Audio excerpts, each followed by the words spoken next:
예, 오늘 발표는 그 파프리카 소비 유통 트렌드에 대해서 제가 먼저 말씀을 드리고요. 그 다음에 시장 안에서 실제로 파프리카를 어떻게 거래하고 있는지 하고 또 시장에서 파프리카를 제값받기 위해서 어떤 부분들을 좀 더 주안점을 두고 거래를 해야지 되는지에 대해서 우리 서울상가의 최영석 사장님이 말씀해 주시는 이런 방식으로 진행하겠습니다. 우선 파프리카 생산 동향에 대해서 좀 말씀을 드리겠습니다.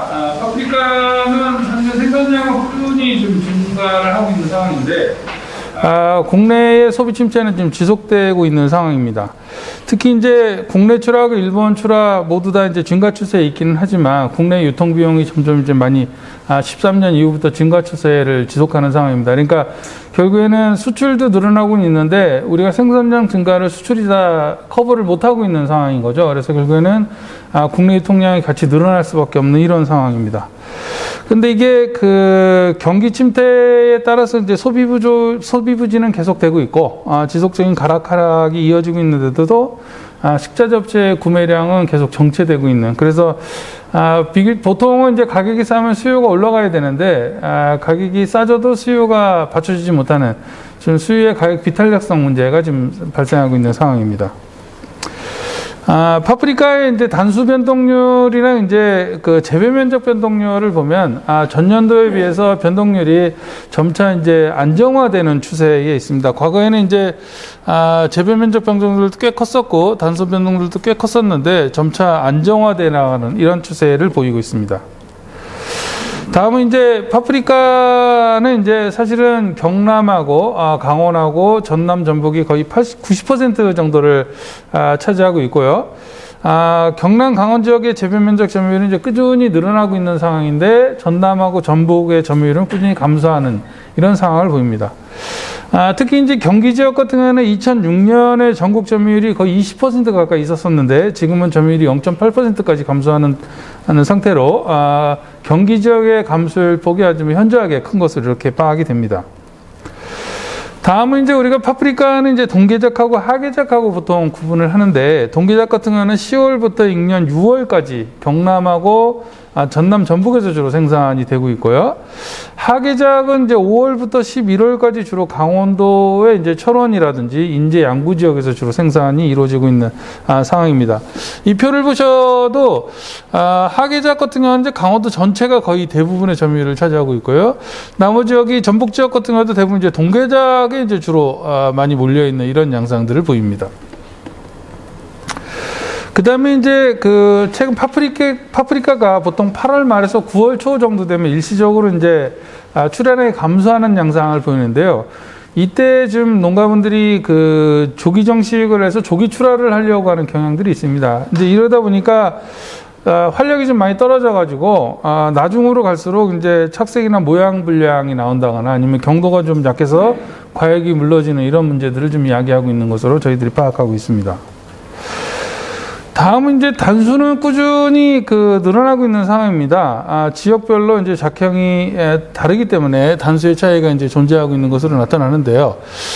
전북 같은 경우도 비교적 단수는 타 지역에 비해서 밀리지 않는 정도의 단수를 나타내고 있는 것으로 저희가 파악을 하고 있습니다. 그리고 이제 2025년도 이후부터는 이제 전북 지역의 단수도 이제 어느 정도 정체되고 있는 이런 상황입니다. 이제 어떻게 보면 좀 재배면에서도 좀 더 한 단계 좀 더 점프해야 되지 않는가 이런 상황에 와 있지 않는가라는 생각이 좀 듭니다. 파프리카 유통 트렌드에 대해서 잠깐 살펴보면요. 파프리카는 이제 일본 등으로 수출이 많이 특화된 품목이죠. 근데 이제 최근에 이제 수출량은 약간 소폭 감소하는 것으로 저희들이 파악하고 있고요. 수출 단가는 2012년도에 키로당 한 4,800원대까지 올라갔었습니다. 근데 18년도에는 한 3,000원대까지, 3,000원 초반대까지 좀 하락한 것으로 이렇게 파악을 하고 있습니다. 그래서 수출량은 계속 늘어나고 있는데 수출 단가는 예전을 따라가지 못하는 이런 부분이 좀 우리를 고민스럽게 하는 문제라고 할 수 있겠습니다. 그리고 이제 국내 생산량에서 수출을 제하면 이제 결국엔 국내 유통량이 될 텐데요. 이 국내 유통량은 계속 증가되는 추세를 나타내고 있습니다. 국내 유통량이 2013년 이후부터 한 4만 톤 이상을 유지를 하고 있고요. 국내 유통 비중이 한 60% 정도를 국내에서 유통을 시키고 있는데 이 거래량 자체가 좀 정체되는 경향이 있습니다. 그래서 이제 결국에는 이 파프리카는 이제 주로 대형 수요처에서 이제 수요가 발굴이 좀 많이 돼야 되는데 이 수요 확대가 잘 이루어지지 못하고 있는 부분이 좀 고민스러운 부분입니다. 이제 가락시장만 가지고 저희들이 한번 별도로 데이터를 한번 분석을 해봤더니 거래량은 한 15년을 기점으로 감소되거나 정체되는 경향이었고요. 거래 금액은 증가 내지 정체되는 이런 양상들을 보입니다. 특히 이제 1월하고 3월, 1월부터 3월, 그 다음에 이제 8월부터 9월 시기를 제외한 대부분의 시기에서 반입량이 지금 일정한 양상을 나타내고 있고요. 보통 이제 1월, 3월이 되면 이제 하기작이 마무리되고 이제 8월, 9월 되면 이제 동기작이 마무리되는 시기인데 이때는 이제 일시적으로 좀 반입량이 좀 감소하고 품위도 좀 상대적으로 좀 떨어지는 뭐 이런 양상들을 나타내고 있는 것을 확인할 수 있습니다. 그래서 작기별로 출하 시기가 겹치지 않는 시기가 1월부터 3월이고 8월부터 9월인데요. 이때는 어떻게 보면 이제 여름 작기, 겨울 작기 이렇게 딱 나눠지는 정확하게 그 작기의 가운데 지점에 해당하는 부분이라고 할 텐데 이 시기가 지금 가격이 높고요. 동계작하고 이제 작기가 이제 동계작하고 하계작하고 서로 겹치는 시기. 그러니까 5월부터 7월, 11월부터 12월 경우에는 좀 낮은 가격을 형성하는 이런 양상들을 보입니다. 그래서 사실은 이제 대부분 이제 처음 시작할 때 초물을 하고 이제 거의 끝날 때 끝물 상태에서는 이제 대부분 품위가 좀 안 좋은 거는 사실이지만 이 부분에 대한 부분들도 좀 품질 관리가 좀 필요하겠다 이런 생각을 좀 해봅니다. 그리고 이제 시기별로 이제 특정 산지의 출하 집중도는 더욱 높아지는 경향을 보입니다. 특히 이제 월별 점유율은 이제 특정 산지에 주로 집중돼서 하기작하고 동기작하면 이제 대표적인 산지가 동계작 같은 경우는 이제 경남, 그 다음에 하기작 같은 경우는 강원도, 뭐 이렇게 거의 양분되는 양상들을 보입니다. 근데 이제 전남하고 전북은 큰 점유율 변화는 없는 것 같아요. 그러니까 이건 아마도 전남하고 전북이 아무래도 이제 규모가 큰 법인체들이 상당히 많다 보니까 이 지역은 대부분 이제 어느 정도 법인체가 규모화가 돼 있어서 안정적으로 물량을 공급해 준다는 것이 하나의 무기이기 때문에 여기는 이제 주로 직거래를 좀 많이 강화한 탓이 아닌가라는 생각이 듭니다. 다만 전남하고 전북 같은 경우는 상대적으로 법인체로 시설 규모가 크기 때문에 아마도 금방 파프리카 재배를 멈춘다거나 아니면 새롭게 파프리카 작목을 도입한다는 진출 자체는 어느 정도 좀 제약을 받는 지역이라고 할 수 있겠습니다. 그리고 이제 지역별 평균 단가하고 지역별 점유율은 서로 반비례한 당연한 현상이겠죠. 이게 단가가 좋은 데는 이제 재배를 더 할 거고 단가가 상대적으로 낮은 데는 이제 재배를 덜 할 테니까 좀 반비례하는 이런 양상들을 나타내는 것으로 저희가 파악을 할 수 있겠습니다. 평균 단가로 보면 사실은 2010년 이후에 전북 지역이 상당히 높은 고단가를 지금 어느 정도 실현하는 지역으로 이렇게 자리매김하고 있고요. 과거보다 단가 자체가 전북 지역이 상당히 좀 높은 이런 양상들을 보이고 있는 것은 어떻게 보면 좀 한 가지 좀 고무적인 일이 아닌가 싶습니다. 그 다음에 이제 파프리카 가격이 이제 떨어지면서 과거에는 이제 파프리카 도매 가격하고 소매 가격 간의 일정한 이제 가격차가 존재를 했었어요. 보통은 이제 우리가 일반적으로 농산물을 이야기를 할 때 도매 시장 가격이 떨어지면 소매 가격이 금방 안 내려오는 이런 양상을 보이고 도매 시장 가격이 올라가면 소매 가격이 바로 따라 올라가는 이런 약간의 이제 특징점을 보였었는데 최근에는 도매 가격, 소매 가격 자체가 차이가 점점 축소되는 이런 양상들을 보입니다. 이건 이제 이 표를 보시면 알 수 있겠는데 2014년 이후부터 2012년 이후부터 이 폭이 점점 감소하기 시작하면서 2015년도 이후에는 이제 큰 폭 변화가 별로 없는 것을 이렇게 저희들이 파악할 수 있었고요.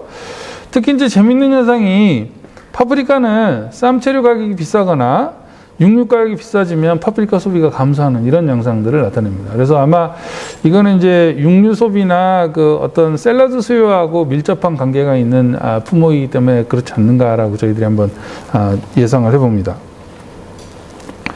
그 다음에 이제 파프리카 색깔 문제인데요. 이제 뭐 잘 아시다시피 시장에 출하되는 파프리카는 이제 붉은색이 가장 많고, 그 다음에 이제 노란색, 주황색, 녹색 이런 순서로 이제 주로 구성이 되는데요.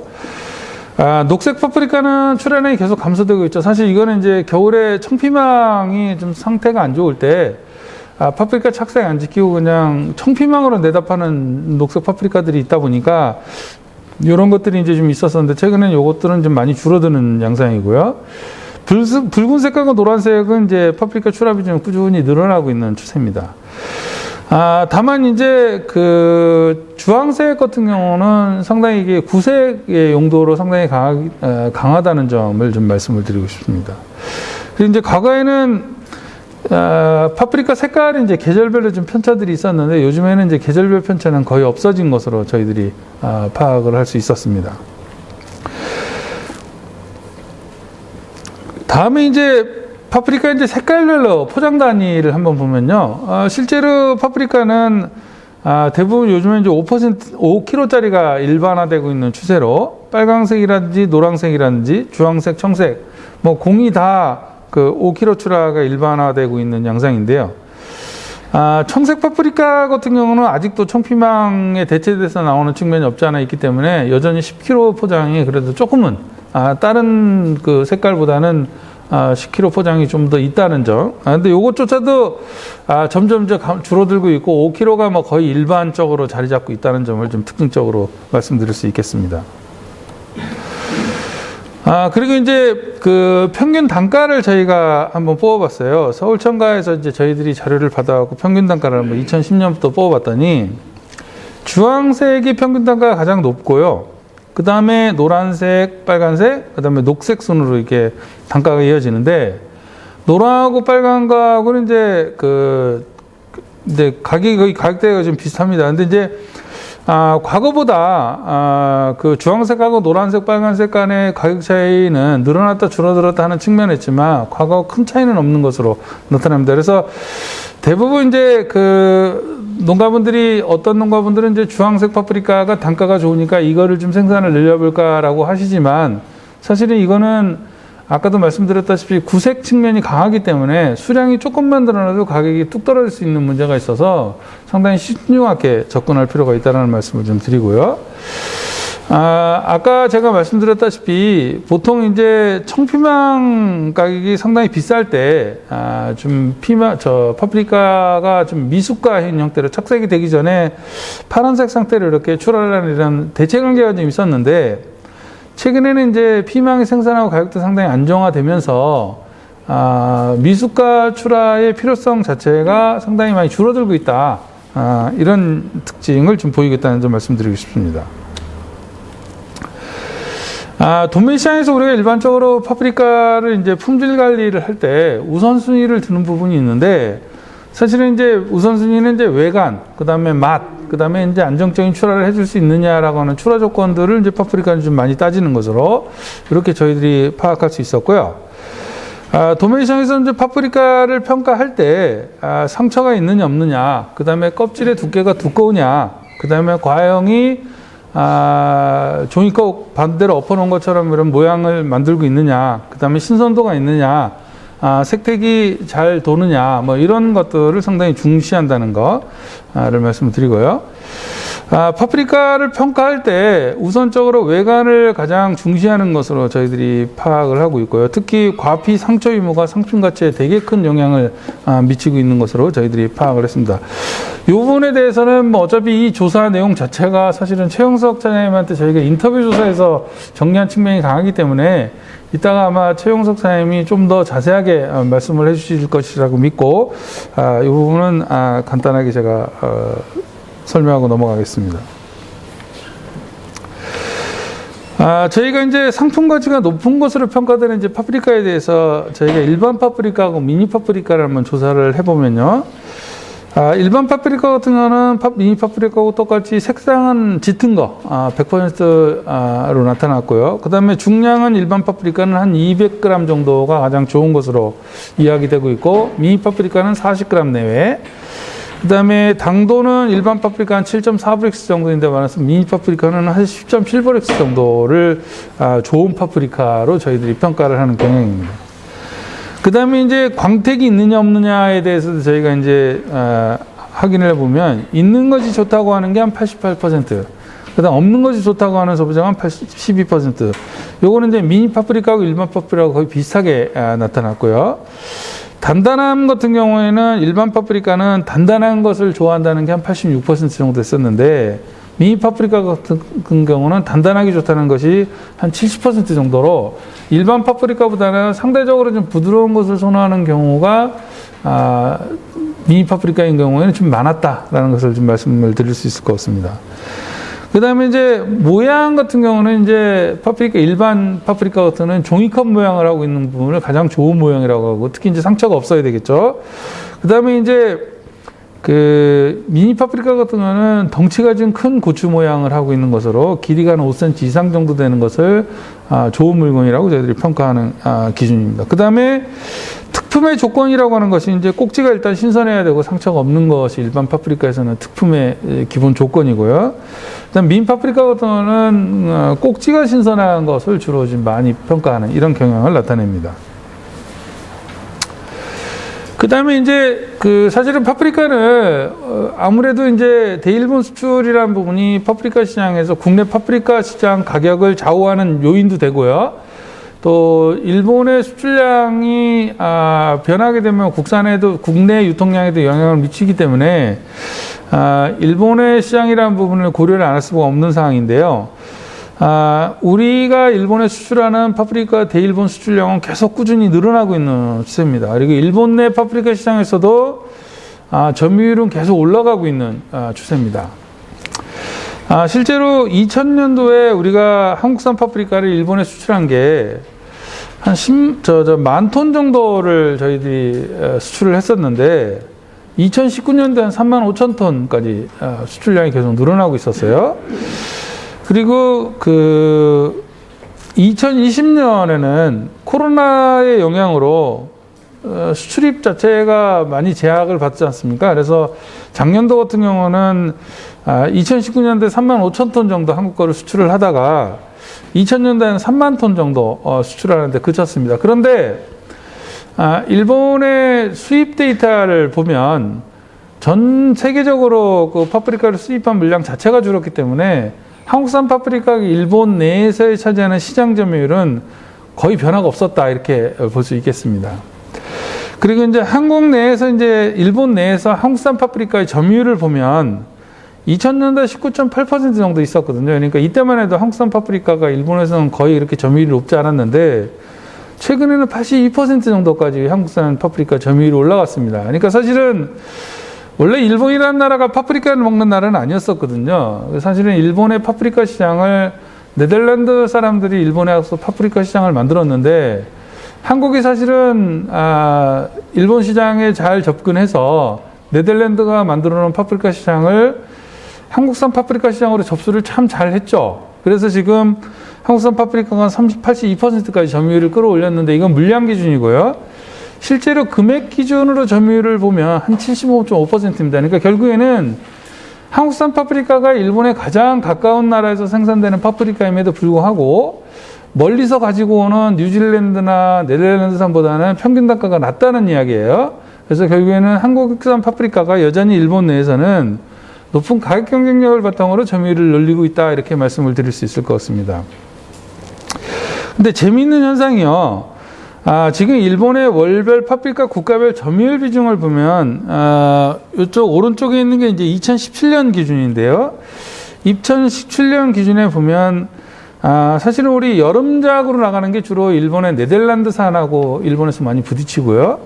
겨울작기 동계작으로 나간 건 주로 이제 뉴질랜드산하고 많이 겹치는데 실제로 이제 생산되는 특징들을 보면 네덜란드 같은 경우에는 네덜란드에서 생산되는 그 파프리카에 불과 2~3% 정도밖에 일본 시장에 안 내놓습니다. 그러니까 네덜란드는 일본 시장이 아니라도 유럽 시장이나 다른 여타 국가에 대해서 낼 수 있는 물량 점유율이 훨씬 높아요. 그래서 네덜란드 입장에서는 일본 시장의 매력이 없으면 언제든지 철수를 할 가능성도 있는 시장입니다.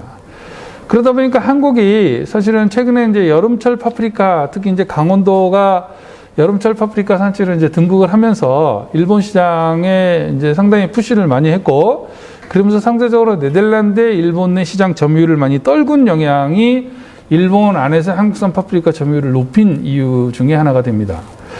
실제로 동계작 같은 경우는 뉴질랜드에서 주로 수입해오는 그 파프리카하고 한국산 파프리카 경합을 하는데, 뉴질랜드 같은 경우는 아예 일본 전용으로 산지를 육성을 해서 일본 시장이 아니면 사실 별도로 파프리카를 수출할 시장이 없는 이런 상황입니다. 그래서 뉴질랜드 같은 경우에는 일본 시장이라는데 사활을 걸고 수출할 수밖에 없는 시장이고, 네덜란드 같은 경우는 일본 시장이 매력이 없으면 철수를 할 수 있는 이런 시장이라는 거죠. 그래서 사실은 전략적으로 보면 우리가 좀 더 여름잡기 때 파프리카를 좀 더 가격 경쟁력을 가지고 일본 시장을 좀 더 푸시하면, 소위 말해서 네덜란드를 일본 시장에서 구축하는 것은 상당히 좀 상대적으로 좀 용이하지 않겠느냐. 그러면 그런 면에서 한국산 파프리카의 점유율을 높일 수 있는 가능성이 일정 부분 있을 것이다. 저는 이제 개인적으로 그렇게 판단을 합니다. 실제로 파프리카의 평균 단가를 보면 한국산 파프리카의 키로당 평균 단가가 430엔 정도 합니다. 1년 평균이요. 그러면 4,300원 정도 꼴 되는 거고요. 네덜란드가 한 534엔 정도, 한 5,300원 정도. 우리보다 그러니까 한 1,000엔 정도, 한 1,000원 정도 더 비싸게 판매되고 있는 양상인 거죠. 그 다음에 뉴질랜드가 한 526엔 정도 이렇게 판매가 됩니다. 그래서 사실은 한국산 파프리카가 최근 들어와서 이제 과거에는 하계작 같은 경우는 과액이 좀 얇아서 일본 내에 수출됐을 때 여름철에 과피에 이제 주름이 가는 이런 현상들이 있었는데, 요즘에는 이제 그런 문제들은 거의 개선이 됐다고 해서 한국산 파프리카에 대한 품질 평가는 상당히 좋은 편입니다. 근데 아직은 이제 한국산 파프리카가 좀 안정적인 수출이 좀 이루어지지 않는다는 측면에 대해서 좀 일본 시장에 대해서 불안감이 좀 있는 것 같아요. 그래서 이 부분만 우리가 좀 더 극복을 잘 하면 일본 시장의 접근 가능성이 상당히 높지 않을까 이런 생각이 듭니다.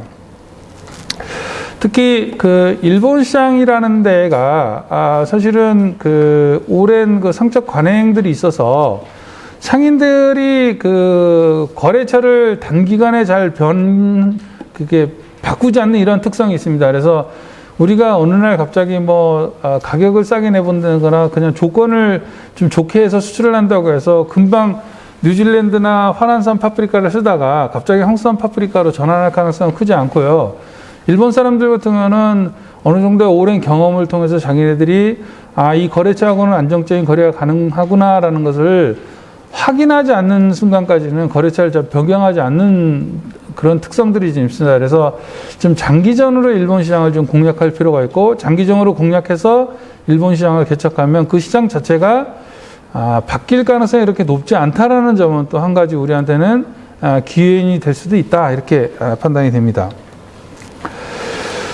그리고 이제 일본의 월별 수입 비중을 보면 7월부터 10월까지는 수입 비중이 좀 감소하는 양상을 보이고요. 특히 8월에서 10월에는 이제 한국산 파프리카 점유율 하락이 좀 뚜렷합니다. 그러니까 사실은 요 8월에서 10월은 사실은 한국도 파프리카가 좀 딸리는 시기잖아요. 그죠? 그래서 사실은 일본 시장에 사실은 요 시장을 지금 화란산이 많이 메꾸고 있는데, 조금 우리가 좀 분발해서 일본 시장이라는 데 견인해 주면 한국산 파프리카를 일본 내에서 여름 하기작의 그 점유율을 전환시키는 중요한 기폭제가 되지 않을까, 이렇게 생각을 해봅니다. 그리고 이제 그러다 보니까 일본 파프리카에서 9월에 한국산 파프리카의 가격 경쟁력을 계산하는 게 대단히 시급하다, 이렇게 말씀을 좀 드리고 싶습니다. 특히 이제 8, 9월에 네덜란드산 파프리카가 점유율이 좀 높아지고 있거든요. 그래서 이 부분에 대해서 좀 경계할 필요가 있겠다. 그러니까 이 파프리카가 8, 9월에 그 한국산 파프리카의 점유율이 높아진다는 이야기는 결국에는 장기적으로 한국산 파프리카가 이 시기에 일본 시장에서 안착하기 위해서 상대적으로 좀 어려움이 있을 수 있다는 걸 말할 수 있겠죠.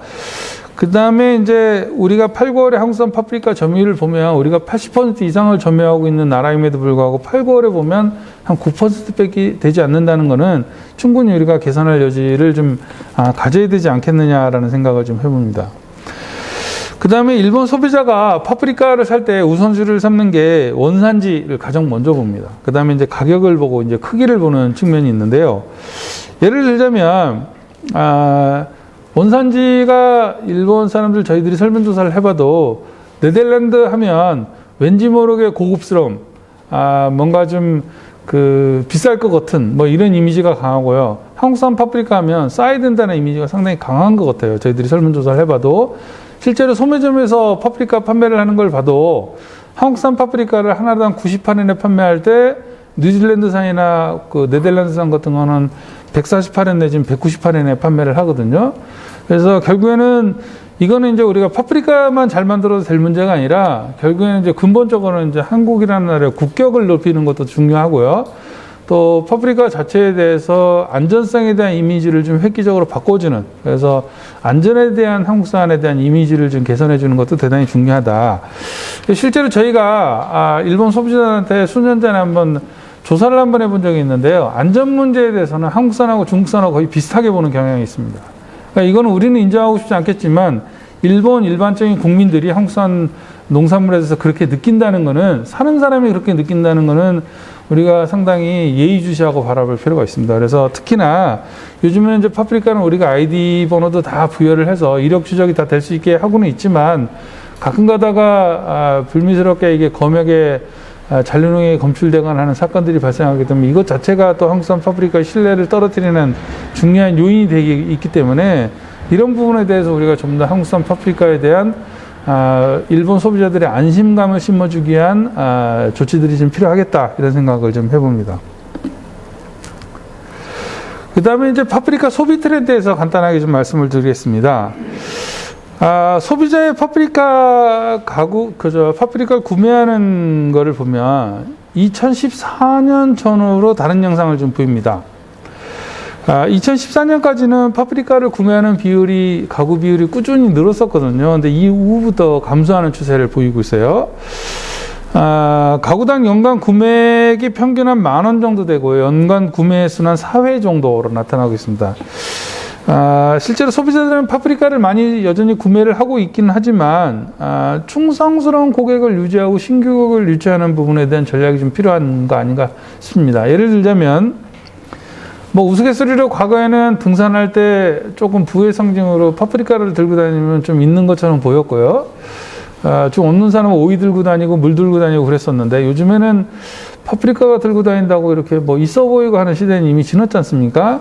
그럼 결국에는 이제 파프리카를 소비자는 또 어떤 식으로 더 소비하게 할 것인가라고 하는 부분은, 이거는 결국에는 이제 농가 개인이 할 수 있는 부분은 아니고 결국에는 이제 뭐 자조금 단체라든가 생산자 단체들이 조직적으로 좀 대응을 해서 신규를 유치할 수 있는 전략이 좀 필요하겠다. 아까도 말씀드렸다시피 쌈채리나 육류 가격이 비싸면 파프리카 소비도 줄어든다는 부분이랑 고려를 하면, 예를 들어서 뭐 한돈협회라든가 이런 데하고 좀 코워크해서 같이 협업해서 파프리카 소비를 좀 늘려본다거나 타품목하고 좀 같이 소비를 늘려가는 이런 활동들도 좀 필요하지 않은가, 이런 생각이 들고요. 또 파프리카를 활용해서 요즘 젊은 친구들이 파프리카를 어떻게 먹는지도 모르는 경우들도 좀 많아요. 나이 드신 분들도 그렇고. 그래서 이 파프리카 소비를 어떻게 하는지에 대한 것들도 좀 요리 방법도 좀 제한을 하는, 먹는 방법을 제한하고 요리 방법을 제한을 하는 뭐 이런 활동들도 좀 필요하겠다라는 생각이 듭니다. 그 다음에 이제 파프리카를 구매할 때 소비자들이 가장 중시하는 거는 안전성하고 신선도 부분이거든요. 근데 소비자들이 가장 만족해하는 요인은 색깔이고요. 가장 만족해하지 않는 요인은 저장성하고 안전성이에요. 그러니까 집에 사다 놓을 때 잘 썩더라, 보관이 안 되더라. 그 다음에 안전성 문제에서 왠지 모르게 소비자들을 불안하게 생각한다는 거죠. 그래서 앞으로 우리가 소비를 활성화하기 위해서는 이런 부분들, 저장성이나 안정성을 개선하기 위한 대응들이 좀 필요하다고 생각이 되고요.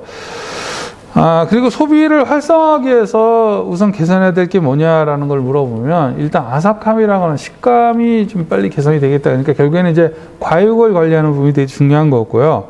그 다음에 2순위가 이제 당도를 좀 더 올려야 되겠다라는 부분에 대해서 소비자들이 의견을 많이 주셨습니다.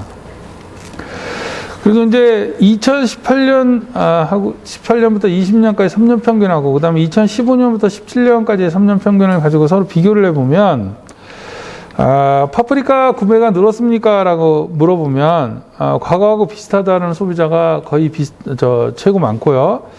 과거보다 늘었다고 하는 소비자가 25%, 과거보다 감소했다고 하는 소비자가 한 22% 정도 됩니다. 근데 파프리카가 과거보다 늘었다고 하는 이유가 뭐냐라고 물어보면 아무래도 건강을 많이 따지는 소비자들이 많았어요. 그래서 결국에는 우리가 파프리카라고 하는 것을 소비자들한테 건강이라는 부분을 결국에는 이제 어필하는 것도 대단히 중요하고, 아까 말씀드렸다시피 식감이나 당도를 개선하는 것은 건강하게 먹는 채소를 좀 더 맛있게 먹기 위한 조건이고요. 소비자들한테 파프리카가 뭐에 좋습니다라는 이야기를 할 땐 결국에는 건강이라는 부분이 많이 어필이 되는 거고요.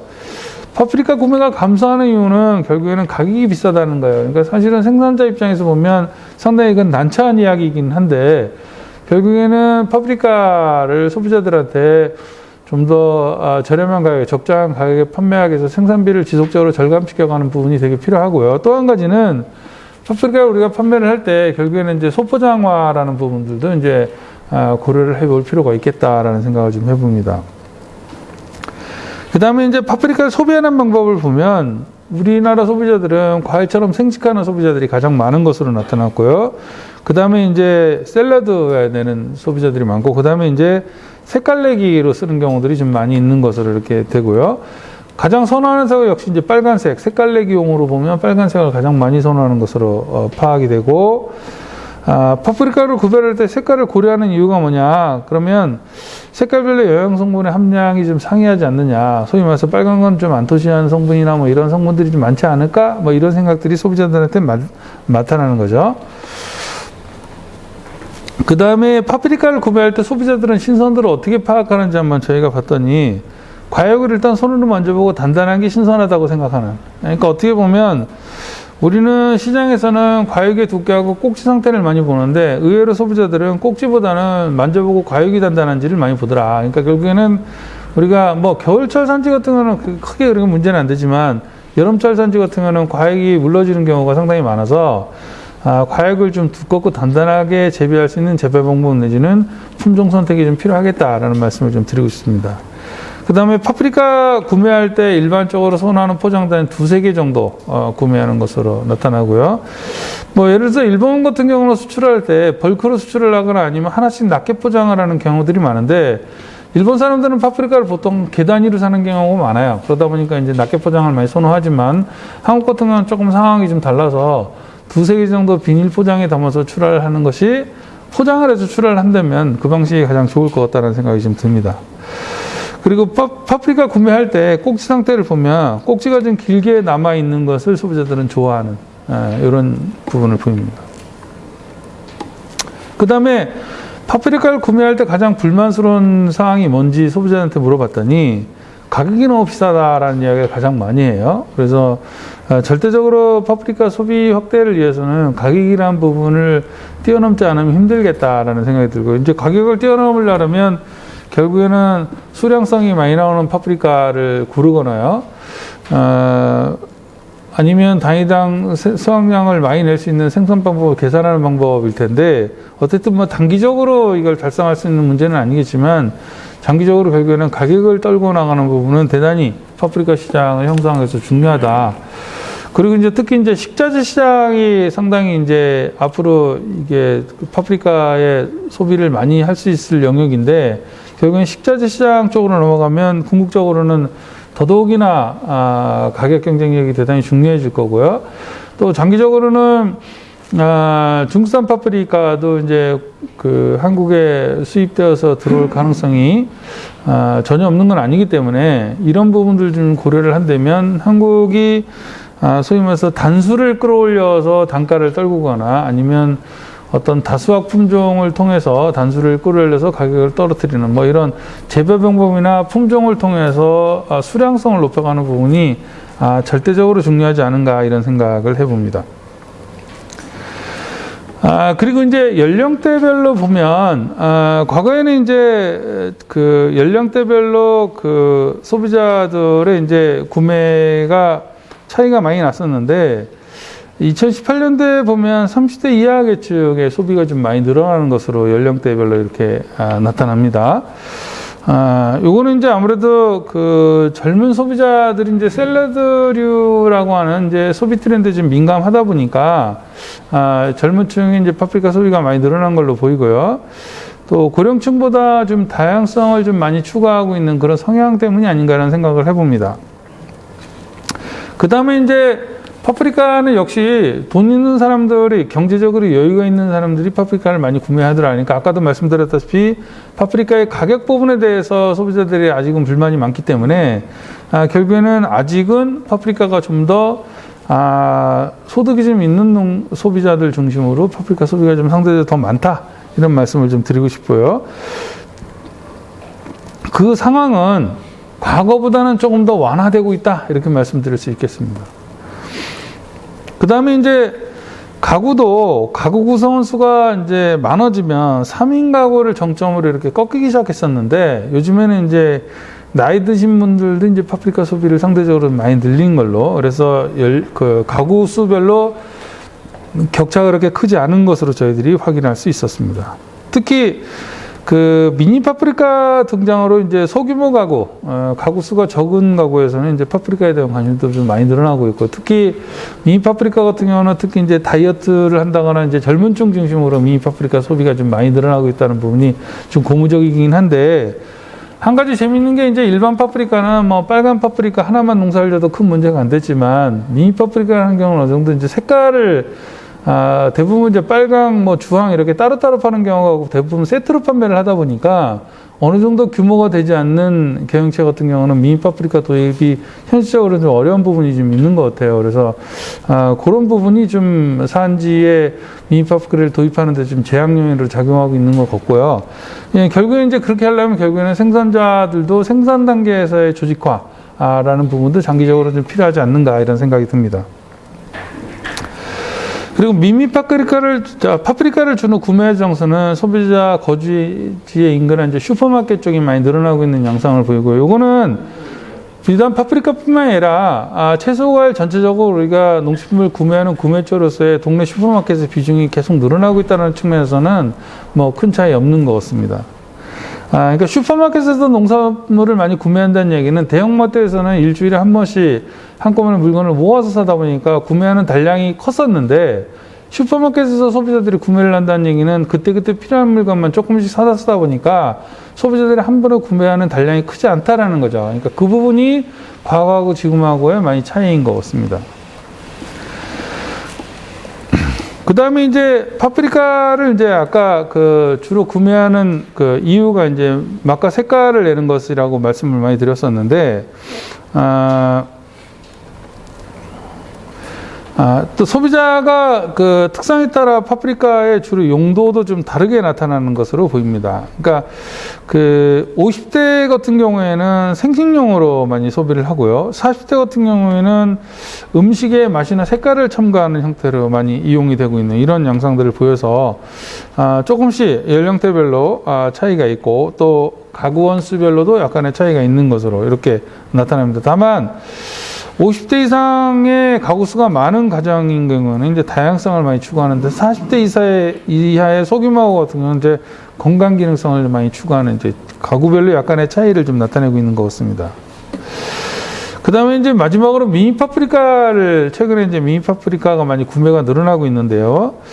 14년도에 이제 한시적으로 구매가 늘어난 이후에 16년까지 감소하다가 이 이후에 다시 꾸준히 증가하는 이런 양상들을 보이거든요. 일단 일회 구입액을 보면 일반 파프리카보다 일회 구입량은 더 높았던 것을 확인할 수 있고요. 오른쪽 표를 보면 일반 파프리카하고 미니 파프리카를 비교를 해보면 2012년 이후에는 구매액 측면에서는 미니 파프리카가 일반 파프리카를 이미 넘어서는 이런 양상들을 보입니다. 소비자들한테 일반 파프리카 좋아합니까? 미니 파프리카 좋아합니까? 라고 물어보면 선호하는 파프리카는 여전히 아직은 일반 파프리카를 한 85% 가까이 선호하는 것으로 나타나고요. 이 일반 파프리카를 좋아하는 이유가 뭐냐라고 물어보면 먹을 게 많아서 좋아한다는 얘기가 많이 있습니다. 다양한 요리 활용하기가 좀 수월하다 이런 얘기도 하고요. 근데 이제 미니 파프리카를 구매한 소비자가 있는 경우는 한 50%, 구매하지 않은 소비자가 거의 반반 정도 있거든요. 그래서 미니 파프리카를 이미 경험한 소비자들은 상대적으로 아직은 많은 것으로 이렇게 저희들이 파악을 할 수 있습니다. 그 생식용 파프리카로 이게 파프리카를 구매할 때 소비자가 미니 파프리카를 많이 선호하는 것으로 응답을 하고 있고, 이건 아마 높은 당도 때문이 아닌가 이런 판단을 좀 해봅니다.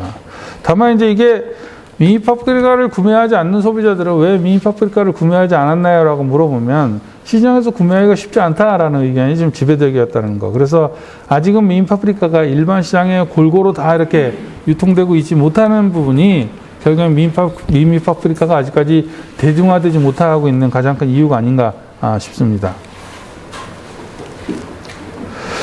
네, 제가 발표드릴 내용은 여기까지 발표를 드리고요. 그 이후에 그 주로 시장에서 제값받기 위한 파프리카의 유통과 관련해서는 우리 서울청과의 최영석 차장님께서 이어서 바로 발표를 해주시도록 하겠습니다. 안녕하십니까. 서울청과 취재부 최영석 차장입니다. 현재 제가 담당하고 있는 품목은 고추, 피망, 파프리카류입니다. 그런데 파프리카 같은 경우 제가 지금 담당한 지 한 17년 정도 됐습니다. 17년 정도 되다 보니까 그 시장 거래, 파프리카가 시장 거래 초기 단계부터 지금 어느 정도 활성화되어 있는 현 시점까지 어떻게 보면 파프리카 시장을 전체적으로 한번 유통 쪽에서 경험을 했다고는 생각을 합니다. 그런데 그 경험에 비춰서 오늘 파프리카 거래 현황이라는 자료를 가지고 제가 경험했던 거, 그리고 농가들한테 이제 도움이 될 수 있는 부분, 그리고 앞으로 유통 과정이 어떻게 됐으면 좋겠다, 제 희망사항, 그런 것까지 종합적으로 한번 말씀드리겠습니다. 그런데 뭐 이 자료는 뭐 앞에 나올 그래프 자료나 그런 자료는 객관적인 자료입니다. 그런데 제 개인적인 의견이 많이 반영됐다. 현실에서 파프리카를 거래하면서 경험했던 제 개인적 의견이 많이 반영됨을 좀 이해 좀 부탁드립니다. 목차로 바로 들어가겠습니다. 첫 번째 가락시장 파프리카 거래 현황입니다. 가락시장 파프리카 거래 현황에서는 그 과거 가락시장에 반입됐던 물량하고 금액, 그리고 연평균 단가를 가지고 그 전체적인 파프리카의 그 흐름도, 거래 흐름도를 한번 예측해 보겠습니다. 그리고 이번 챕터는 그 거래 방법입니다. 거래 방법 같은 경우는 여러분이 열심히 재배하신 파프리카가 시장에서 어떤 방법으로 또 어떤 업체에게 이제 거래가 되는지 같이 한번 확인해 보고, 그 다음에 파프리카 등급 규격입니다. 파프리카 등급 규격 같은 경우는 그 품질관리위원회에서 고시하는 그 표준 규격이 있습니다. 등급 규격이 있습니다. 그 규격을 한번 확인해 보고, 또 A급 산지들이 어떻게 선별을 해가지고 보냈는가, 그것도 한번 확인해 보고요. 그리고 4번에서는 A급 출하처 선별 및 등급 내역이 있습니다. 여기에서는 그 A급 출하처, 그러니까 즉 중도매인 구매도가 높은 출하처거든요. 그러니까 경매 단가가 높게 나온 출하처 같은 경우 얼마만큼 세부적으로 선별을 한가, 그걸 한번 확인해 버렸으면 합니다. 그리고 5번째, 서울청과 파프리카 거래 현황에서는 이거는 09년도부터 월 데이터를 파프리카의 월 데이터를 한번 잡아봤습니다.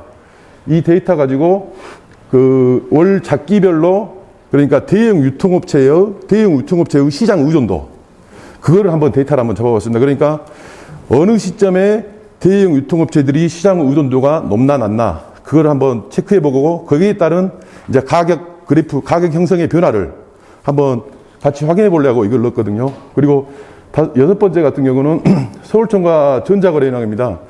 앞으로 지금 다들 아시겠지만은 파프리카 소비자들이 가장 많이 파프리카를 구매하는 데가 대형 유통업체입니다. 대형 유통업체이다 보니까 저희가 서울청과가 대형 유통업체하고 교섭하려면은 뭐 다른 거래제도도 많이 있지만은 그 전자거래가 가장 효율적이더라고요. 그러다 보니까 이 서울청과가 그 파프리카로 전자거래한 내용과 거기에 따른 결론을 한번 맺어보기로 하겠습니다. 예, 가락시장 파프리카 거래 현황 바로 들어가겠습니다. 지금 2007년도부터 2020년도까지 데이터를 잡았습니다. 지금 2007년도는 보시면 아시겠지만 5,400톤. 저희 서울청과 같은 경우는 3,300톤. 그렇게 점유율이, 그 가락시장 같은 경우는 점유율 기준으로 많이 하거든요. 이제 점유율이 60%대부터 이제 시작됐습니다. 그러면 저희가 지금 하루에 받고 있는 파프리카 양이 한 8, 90톤 정도 됩니다. 그러니까 16,000짝. 이제 겨울 평균이로. 그리고 여름 평균 같은 경우는 뭐 많으면 150톤. 그러니까 어찌 보면 이 양은 엄청 적은 양입니다. 5,000톤이라는 거는. 하루에 100톤씩 50일 받으면 5,000톤이 나오지 않습니까? 이제 그 정도로 이제 2007년은 뭐 시장이 그렇게 급해가 크지 않았는데 계속해서 성장합니다. 9,700톤, 12,000톤, 11,900톤. 아까 위 박사님께서 말한 연도가 2015년도였습니다. 2015년도에 3만 톤. 이때 동반적으로 가격이 좀 많이 하락했거든요. 그리고 이제 그 다음 페이지 한번 봐볼게요. 거래 금액입니다. 2007년도부터 이제 쭉 성장합니다. 그리고 2015년도에 거래 금액은 높았습니다. 물량이 많았지 않습니까? 그런데 여기 평균 단가를 보시면은 2015년도에 키로당 평균 단가입니다. 2,727원.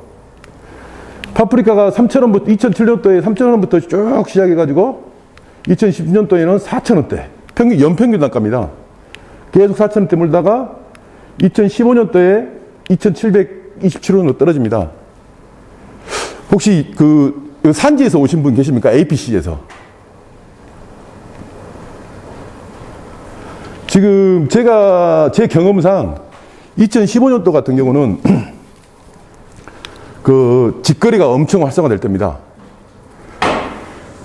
강원도 철원의 모 APC에서 이마트, 롯데, 홈플러스 싹 넣어버립니다. 그리고 동기작, 뭐 특정 업체라고 말씀 안 드리겠습니다. 동기작 유통업체에서 롯데, 홈플러스, 이마트 싹 넣어버립니다. 단가 떨어집니다. 100%. 그러니까 아까도 말씀드렸다시피 우리나라 소비자들이 파프리카를 제일 많이 구매하는 데가 대형 유통업체입니다. 그런데 그 대형 유통업체들한테 필요량을 갖다가 파레트 단위로 해갖고 오늘 몇 개 해갖고 쑥쑥 줘버려요. 시장 구매를 안 해요. 그리고 저희는 이제 그 대형 유통업체뿐만 아니라 체인화된 중소형 마트들도 많이 있습니다. 그런 데는 필요에 의해서 산 게 아니라 물건이 나가야지만 사는 겁니다. 그리고 어찌 보면은 저렴하게만 살려고 그러죠. 그러다 보니까 대형 유통업체, 규모화된 APC와 대형 유통업체가 직거래가 이루어지다 보니까 지금 이 상황으로 난 걸로 알고 있습니다. 그리고 특히 동기작 산지 있지 않습니까? 이제 제 경험입니다. 뭐더라, 방송에 내시면 안 됩니다. 제 경험인데, 동기작 산지들 같은 경우, 지금 2015년도에,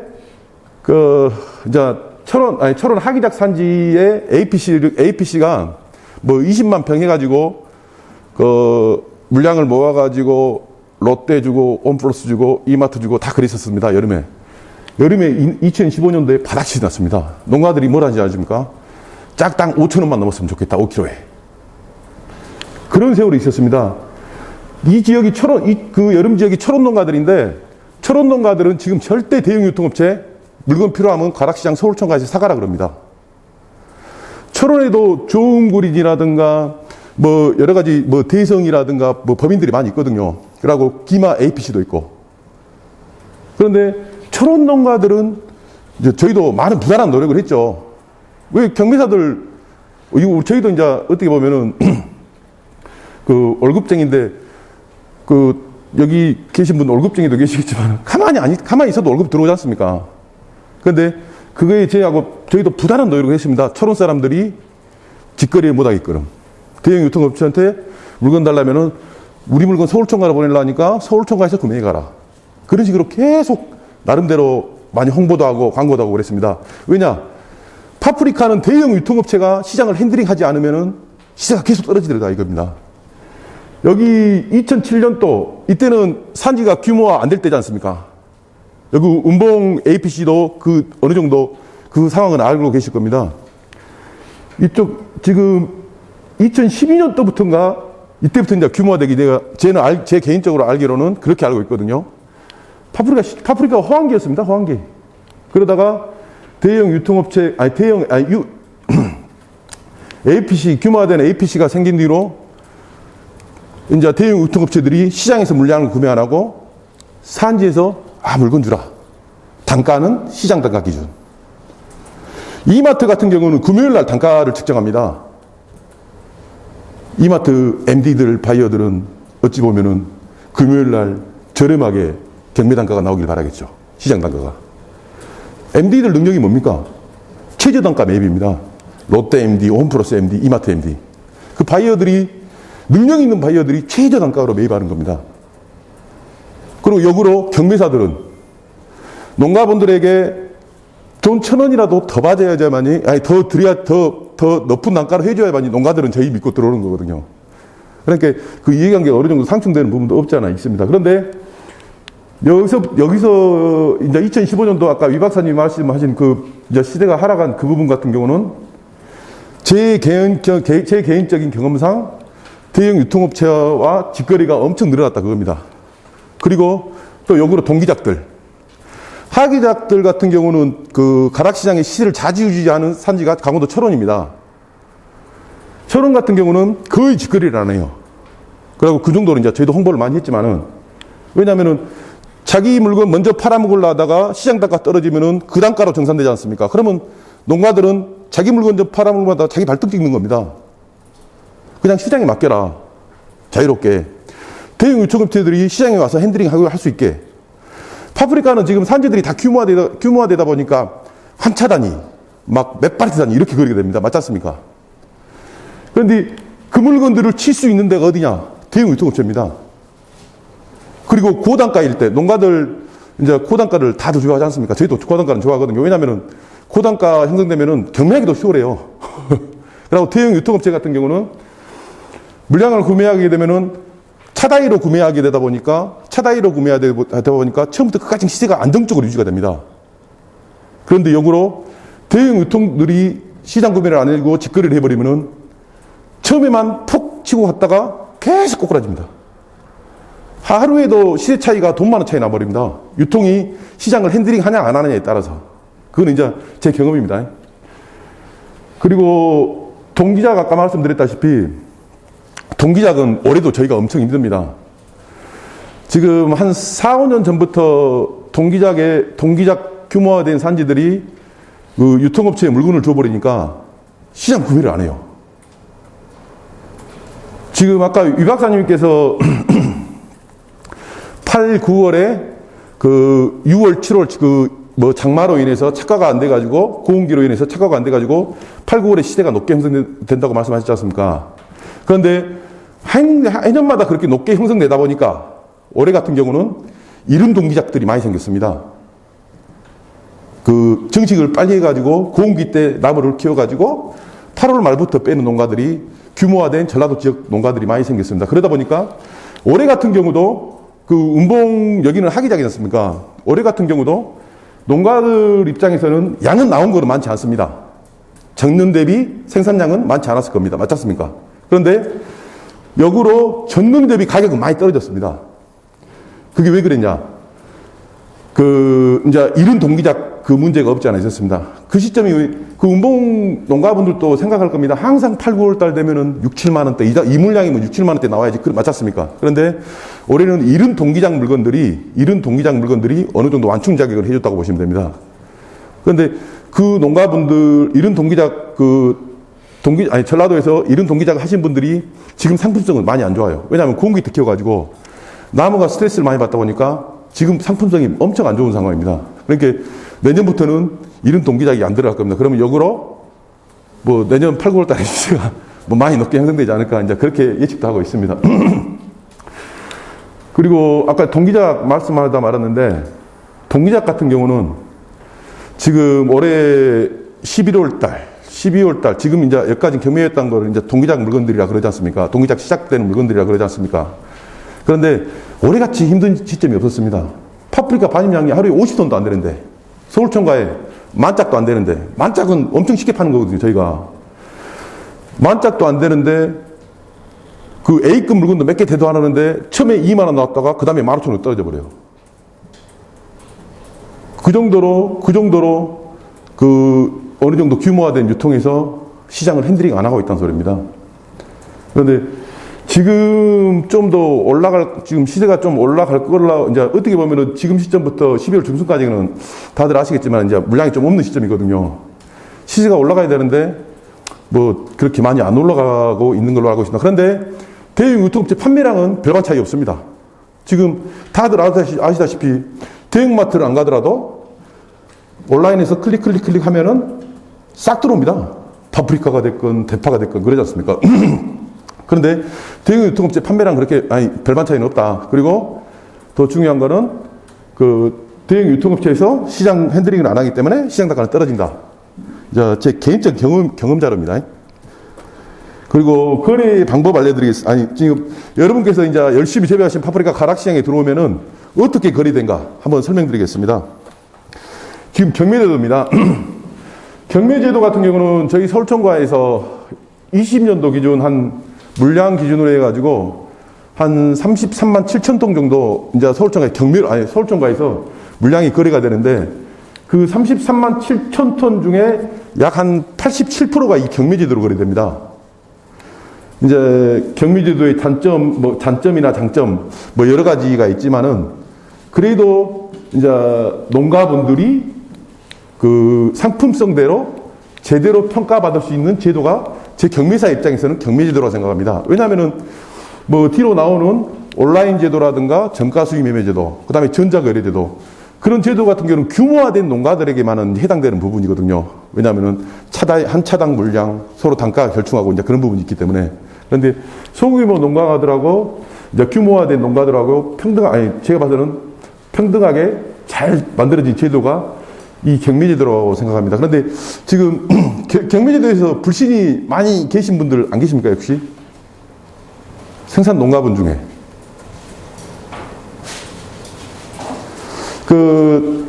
작년인가, KBS 시사전널 창이라는 프로그램에 도매시장 가격 형성의 비밀이라고 한번 매스컴 때린 적이 있습니다.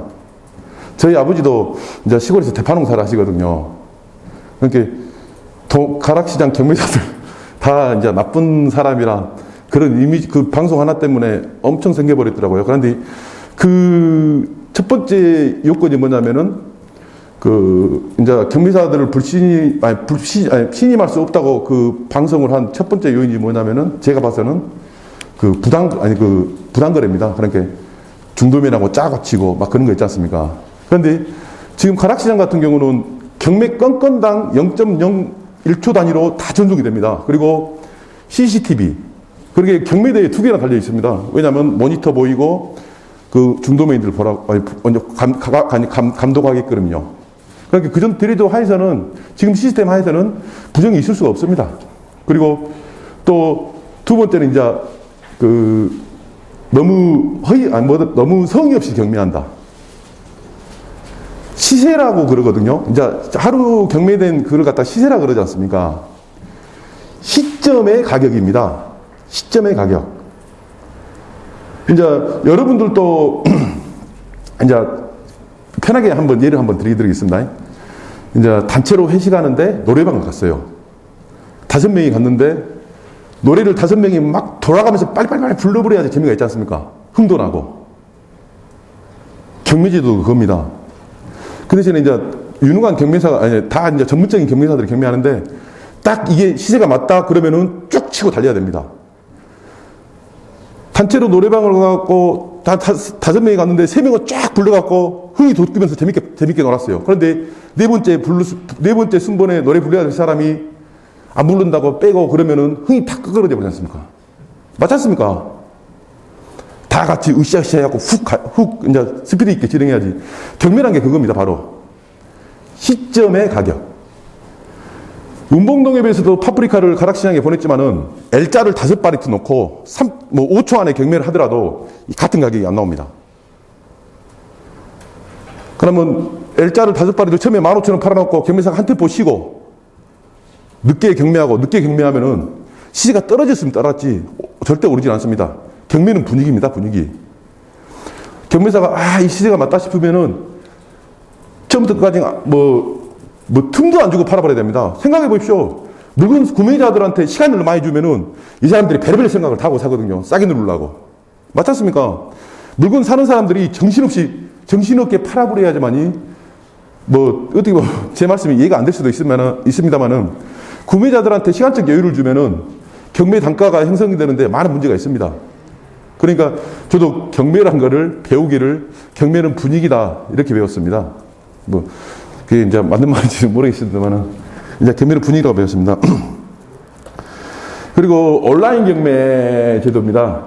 지금 작년부터 저희가 온라인 경매 제도를 시행을 하고 있는데 지금 뭐 프로그램이라 이게 온라인 경매 제도가 뭐냐면은 산지에서 자기 상품을 갖다가 사진을 찍어서 그 컴퓨터 상으로 해갖고 온라인으로 이제 상품 특성을 갖다가 올리면은 도매법인에서 그걸 접수해가지고 중도매인들이 물건 들어와 있는 걸 사는 게 아니라 그 온라인상의 이미지라든가 동영상을 보고 경매를 하는 겁니다. 이제 이 방식에는 뭐 경매 방식하고 입찰 방식이 없지 않아 있지만은 지금 이것 같은 경우는 저희가 온라인 경매 제도를 한번 해봤는데 지금 하고 있는데 문제가 뭐냐면은 온라인 경매 제도 물량하고 경매로 판매되는 물량하고 온라인 경매 제도 물량 부분이 엄청 미비합니다. 그러다 보니까 중도매인들이 그리고 온라인 경매는 본 경매보다 1시간 전에 하거든요. 그러다 보니까 중도매인들이 싸게만 누르려고 그래요. 저렴하게만. 그러다 보니까 이게 좀 같은 파프리카를 놓고 파는 데 있어서 온라인 경매로 파는 거하고 현장 경매로 파는 거하고 차이가 있더라. 시세 형성이 있어서. 중도매들이 온라인 경매는 소규모 물량이다 보니까 왜냐면은 본 경매에 많은 물량의 파프리카가 얼마에 거래될지 모르니까 싸게만 저렴하게만 응찰하려는 거예요. 그러다 보니까 조금 시세 형성에 문제가 있더라고요. 그런데 뭐 저희도 이거를 의무적으로 해야 되는 실적이 있거든요. 그러다 보니까 화순 도곡의 미니 파프리카 한 3만 평 정도 들어간 거 아시지 않습니까? 그 미니 파프리카 가지고 상품 차별화를 시켰습니다. 미니 파프리카 같은 경우는 원래 기존에 거래되었던 시장 관행이 200g 봉지 작업이었거든요. 그런데 화순 도곡 미니 파프리카 같은 경우는 250g 팩 작업. 그러니까 상품을 어느 정도 차별화 시키니까 본 경매의 시세하고 연동이 안 되고 시세가 따로 흘러가더라고요. 그러니까 이 온라인 경매 제도 같은 경우는 좀 약간 좀 불안한 좀 제도인데 이걸 좀 활성화시키려면은 뭐 경매율이 좀 낮은 품목, 상품을 차별화시킬 수 있는 품목, 그런 품목 갖고 좀 해야 되겠더라고요. 그리고 정가 수익 매매 제도입니다. 말대로 정가 수익 매매는 생산자가 내 거 얼마에 팔아주시죠. 이렇게 딱 시장한테 이제 제시를 하는 그런 거거든요. 그런데 지금 이게 정가 수익 매매가 이게 제약 조건이 엄청 많습니다. 도매 시장에서 한정된 경매사가 뭐 진행하기에는 조금 힘들더라고요. 저희도 하다 보니까. 그리고 정가 수익 매매 같은 경우는 저희 서울정가 거래 물량 중에 한 10% 정도, 연에 10% 정도 정가 수익 매매를 거래를 하고 있습니다. 그런데 이 단가 결정이라는 게 저희도 조금 애로사항들이 많습니다. 왜냐면은 이 정가 수익 물량이 막 50% 정도 넘어가게 되면은 경매랑 상관없이 단가 측정이 되는데 왜냐면 정가 수익 물량이 50%라면은 중도매인들의 정가 수익 참여도가 높다는 소리거든요. 그러면은 이 시세가 따로 또 흘러갈 수가 있습니다. 뭐 경매 시세보다 좀 더 낮게. 그런데 지금 한 10% 정도밖에 안 되다 보니까 요것 정가 수익 매매 제도 또한 본 경매 단가에 연동해서 갈 수밖에 없는 상황입니다. 그리고 제가 제일 좋아하는 거래제도 전자거래입니다. 이거는 제가 운봉농협에 우리 박 과장님 오돈차 L자 14파레트만 이마트로 보내주십시오. 단가 얼마만 하겠습니다. 그러고 박 과장님하고 오케이 하면은 시장을 안 거치고 바로 이마트 홀리센터로 바로 들어가는 그런 시스템입니다.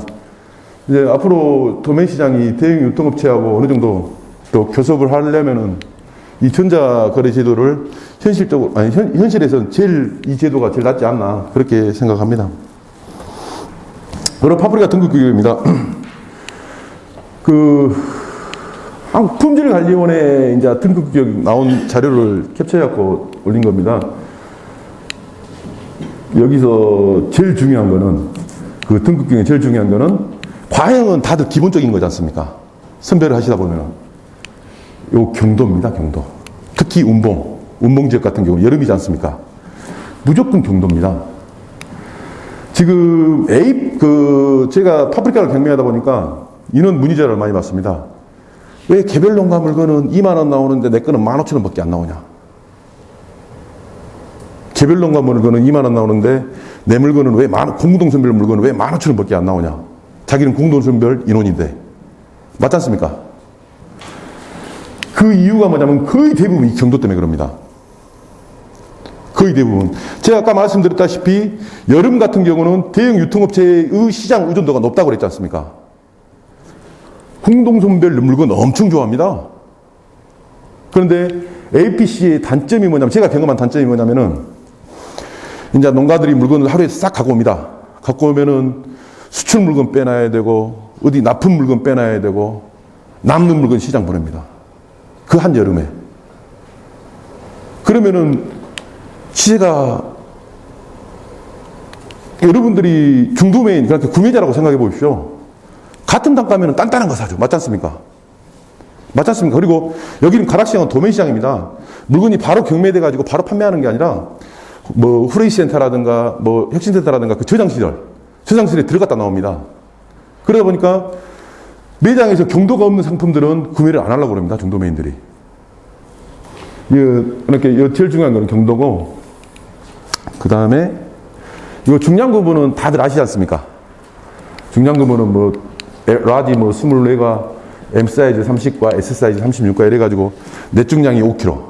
그리고 또 중량 구분에서 중요한 게 있는데, APC 농가들의 공통점이 뭐냐면 1그룹 때 다마들이 다 잘 잤습니까? 과피가 두꺼우니까. 그때는 조금 손해본다 생각하시고, 왜냐면은 시장 거래에서는 상대적인 거래거든요. 내 물건보다는, 내 물건도 있지만은 다른 사람들 물건 있지 않습니까? 그러니까 1그룹 선별하실 때는 넷 중량을 한 200~300g 정도 더 올려달라. 왜냐면은 1그룹 때는 과피가 두껍다 보니까 뭐 이렇게 자라도 뭐 100g 넘어가고 그러지 않습니까? 그러다 보니까 그 1그룹 때는 넷 중량을 좀 더 높여달라. 한 200~300g만 높이면은 어느 정도 형태적인 사이즈에서 그 다른 물건들하고 비슷하게 갈 수 있거든요. 그러면은 뭐 200~300g 그렇게 한다 하더라도 뭐 수지 단가는 더 자연스럽게 높아지니까요. 그 다음에 여기는 다들 보시고 아시겠지만 S 사이즈, 그리고 M 사이즈 30개씩, L 사이즈, 엑스라지 사이즈. 이제 작업 상태를 잠깐 보겠습니다. 이게 철원 지역 물건입니다. 철원 지역 개별 농가 물건. 그리고 이건 공동선별 물건. 철원 지역 개별 농가 물건들은 보편적으로 넷 중량이 6kg가 넘어갑니다.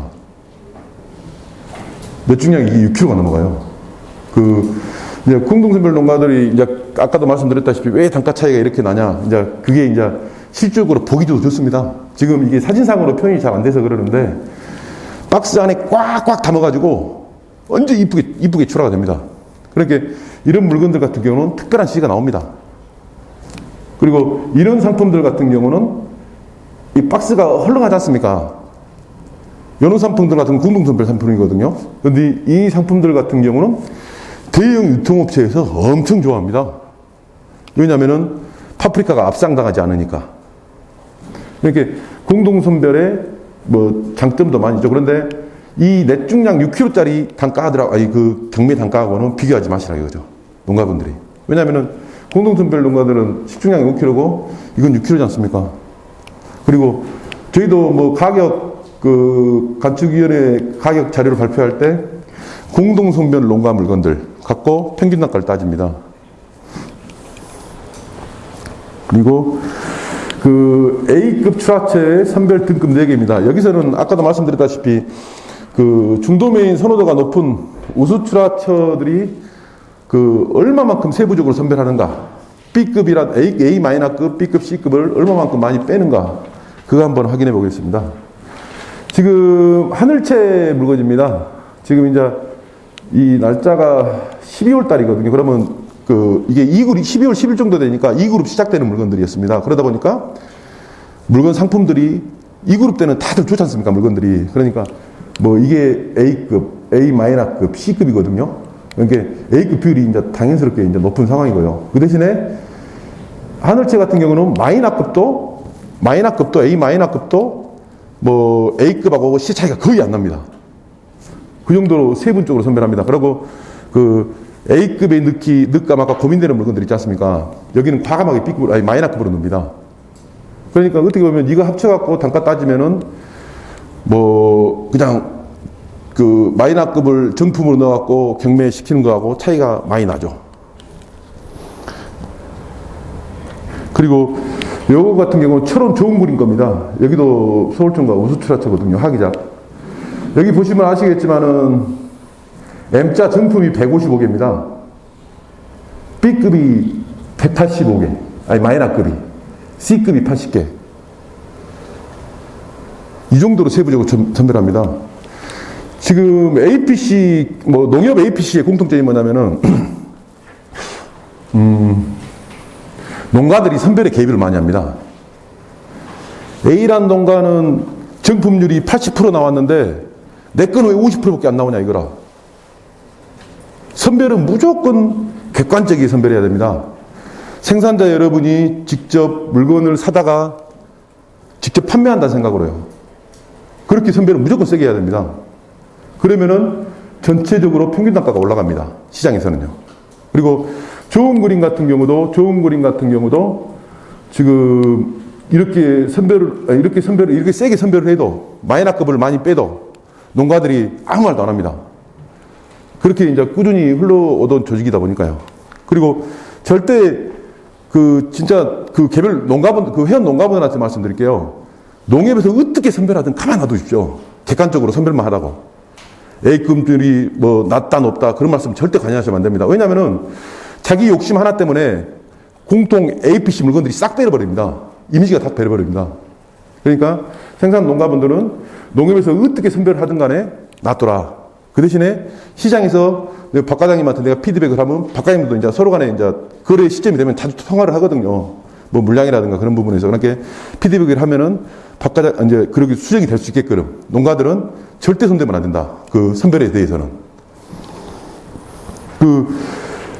지금 철원의 어디 농협 같은 경우도 지금 농가분들이 아까 15년도에 철원에 규모화된 APC에서 이마트 롯데 홈플러스 다 넣었다고 그랬지 않습니까? 지금은 이마트 홈플러스 롯데에서 안 받으려고 합니다.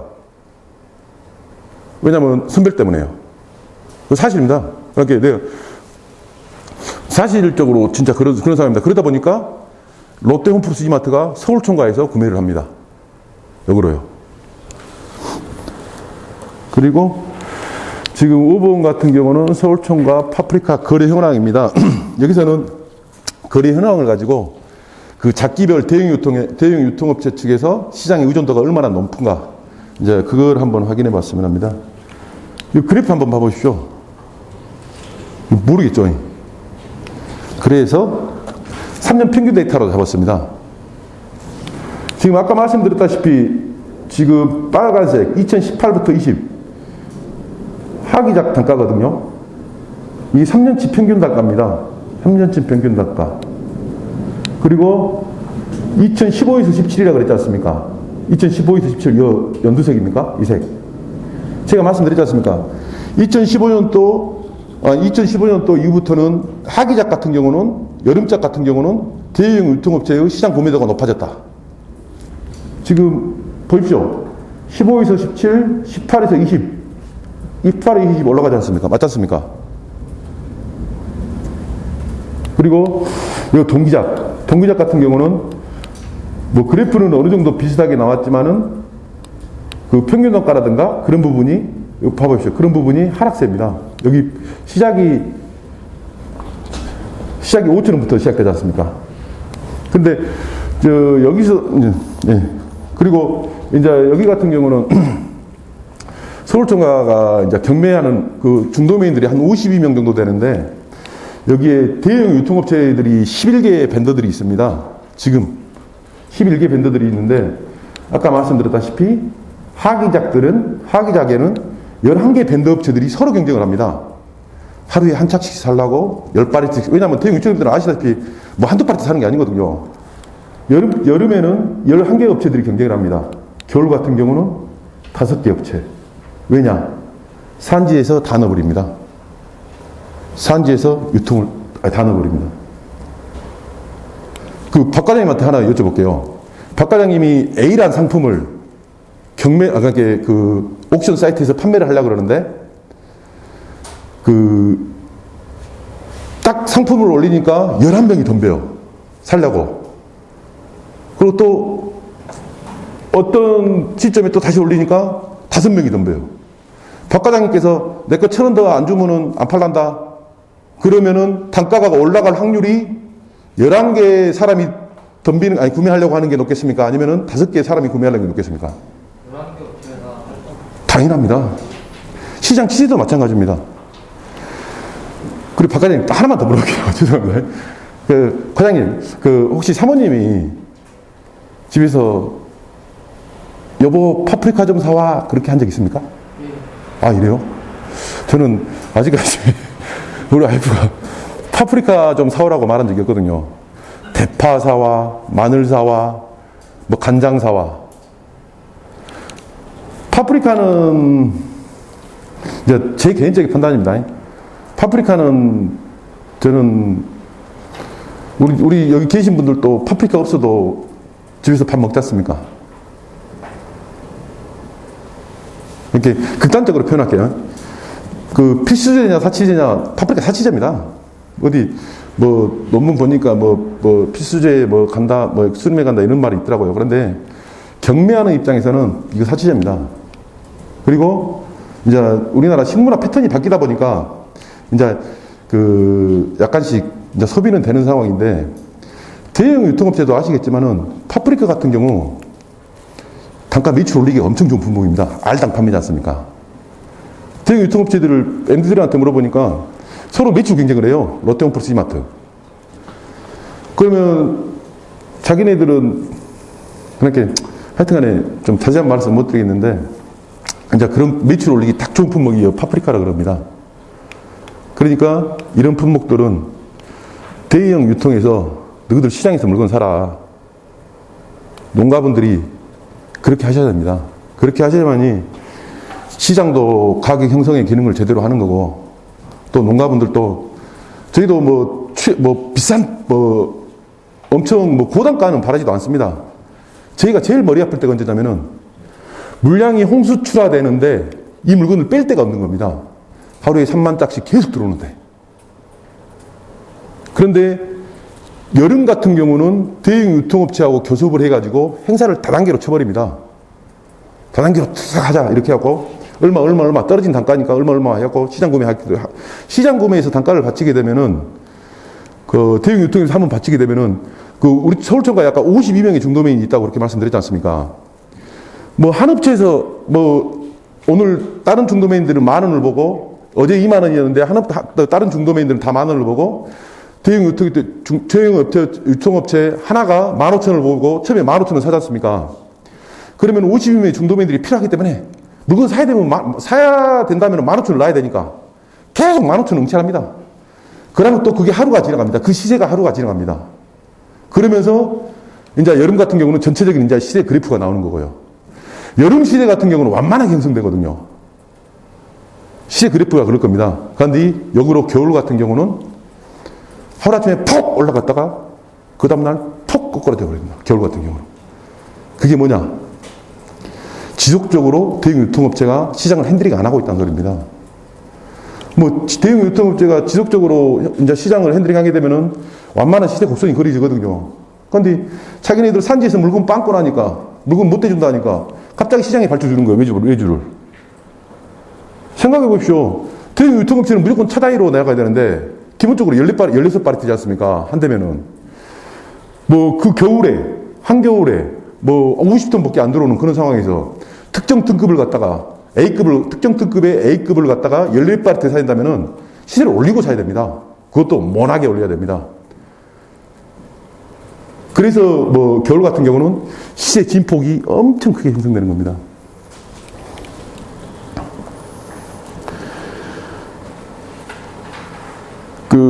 이제 다음으로 서울청과 전자거래 현황 말씀드리겠습니다. 지금 전자거래 과정은 서로 간에 카톡이라든가 담당 바이어들 그리고 산지 담당 과장님들이라든가 그런 분들하고 카톡으로 주고 이제 성품당 주고받고 단가 이제 성품당 이렇게 받습니다. 뭐 여기 이거 지워버렸구나. 여기 이마토 레시덴타로 들어가는 거거든요. 그래가지고 L자 588개, M자 872개. 다 봐보십시오. 이거 잠깐 봐보십시오. 대형 유통업체들은 자기가 원하는 물건만 이렇게 탁 뽑아갖고 합니다. 맞았습니까? 그럼 나머지 물건은 어떻게 하라고? 근데 이제 저희도 여름 같은 경우는 조율을 합니다. 야, 지금 L자가 많으니까 L자로 행사하자. M자가 많으니까 M자로 가자. 그런 식으로 유통 이제 상황에 따라 산지 환경에 따라서 이제 유통업체하고 이제 교섭을 해서 이제 S 사이즈를 칠 것인가, X 라지를 칠 것인가 이제 서로 결정을 합니다. 왜냐하면 산지 상황에 맞겠거든요. 예전 같은 경우는 서울청과가 이런 역할을 안 했을 경우 같은 경우는 이제 운봉에서 파프리카를 보내는데 S는 몇 짝 대도 안 해요. 한 S는 10짝, M자는 한 파리트, L자는 6파리트 이렇게 딱 보냈는데 몇 개 되도 않아. S만 한 4만 원 찍어놓고 M자는 뭐더라 2만 원, L자는 만 원 이렇게 판 적이 많았을 겁니다. 그 이유가 그겁니다. 그때는 시장하고 유통 벤더들하고 유통 바이어들하고 교섭이 서로 소통이 안 됐기 때문에 그때는 유통 MD들은 뭘 합니까? 자기는 S만 치니까 S만 갖고 가지 않습니까? 그러니까 S만 3만 원 나오고 M자는 2만 원, L자 그 많은 수량은 만 원밖에 안 나오는 거예요. 그런데 지금은 그렇지 않습니다. 지금은 산지 여건에 따라서 산지 환경에 따라서 L자가 많을 경우는 L자를 행사치고 M자가 많을 경우는 M자를 행사치고 이제 그렇게 이제 서로 이제 상호 공조하면서 그렇게 해 나가고 있습니다. 그리고 이거는 뭐 전자거래 우리가 발주를 주면은 이제 이렇게 선별하는 겁니다. 다들 아실 겁니다. 이거는. 그리고 이거는 이마트 트레이더스 매장 들어가는 작업이거든요. 이것도 전자거래 했던 거 사진자료 올려놓은 겁니다. 뭐 전자거래 쪽으로도 이제 계속 신경 써갖고 이제 하고는 있습니다. 그런데 전자거래를 이제 하다 보니까 필요 업체들한테 있지 않습니까? 100% 다 줘버리니까 또 요거를 시장 구매를 안 하더라고요. 그러니까 저희 같은 경우는 전자거래를 이제 늘려가야 되는 거는 저희 어떻게 보면 저희 거의 업무거든요. 이제 늘려가야 되는 상황인데 왜냐하면 시세 형성에 문제가 없게끔 그렇게 줍니다. 그러니까 1000짝 발주가 오면은 아니야 2차 주라 하면은 한 차만 주고 왜냐하면 한 차는 시장이 살아. 파프리카는 제가 아까 말씀드렸다시피 대형 유통업체에서 시장 구매를 안 하게 되면은 시가 떨어질 수밖에 없는 품목이니까 무조건 2차 발주를 주면은 한 차는 시장 살아. 나머지는 전자거래를 줄게 그 단가로.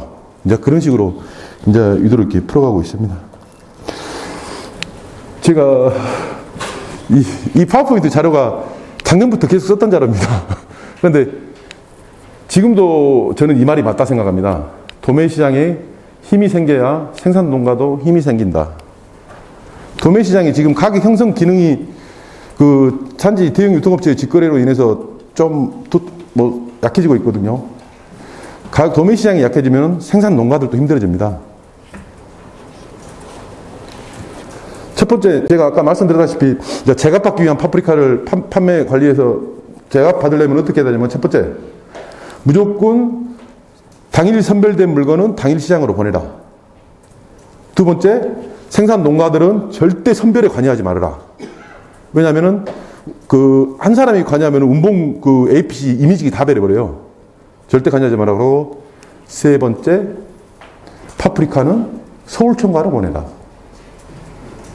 아닙니다. 서울청가로 보내라. 그겁니다. 왜냐하면은 저희 서울청가 파프리카 팀은 물건을 어디다 팔아야 될까 알고 팝니다. 그 말이 뭐냐면은 가격 예측을 한다는 소리입니다. 가격 예측을. 왜냐면은 여러분들 같이 많은 산지들이 서울청가에 A급 물량을 많이 보내주십니다. 그러다 보니까 그 가격 예측이 가능하죠. 왜냐하면 그러고 가격 예측이 가능하죠. 그리고 생산농가가 형사가 이때쯤 되면은 물량이 많다. 어떻게 좀 하자. 그러면 행사 바로 쳐줍니다. 한 10일 전에 계획 잡아가지고요. 그러니까 잠시만요. 그러니까 저희 자랑이 아니라 서울청가 점유율이 74%입니다. 74%. 가락시장에서 5개 파프리카 경매하는 회사가 있는데 저희 서울청가가 74%입니다. 이 74%라 하면 거의 독점입니다. 그런데 그 많은 생산 농가들이 서울청과만 물건 보내보고 다른 데는 안 보내봤겠습니까? 그래도 결론은 서울청과에서 더 낫더라. 왜냐하면 농가들은 의사소통을 자주 하거든요. 그러다 보니까 그래도 평균 단가 면에서는 서울청과가 낫더라. 왜냐하면 서울청과는 규모화된 물량을, 많은 물량을, 그러니까 많은 사이즈의 물량을 제값받게 합니다. 그 정도로 이제 뭐 소비지하고 뭐 교섭을 많이 합니다. 이상입니다. 감사합니다.